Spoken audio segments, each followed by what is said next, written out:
அது மட்டும் இல்லாமல் பிற்காலங்களில் எகிப்தியர்கள் இஸ்ரவேலருக்கு என்னெல்லாம் செஞ்சாங்கன்னு உங்களுக்கு நல்லா தெரியும்.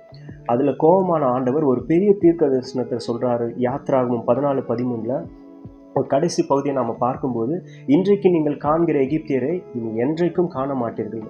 இந்த வசனத்தை நாம் எப்படி பார்க்குறோம் அப்படின்னா, இஸ்ரவேல் ஜனங்கள் எல்லாரும் எகிப்திலிருந்து கிளம்பி இப்போ கானானுக்கு போகிறாங்க. அதனால் அவங்க இனி எகிப்து ஜனங்களை பார்க்க வேண்டிய அவசியம் இல்லை அப்படின்னு நம்ம நினைக்கிறோம். ஆனால் அதுதான் இல்லை.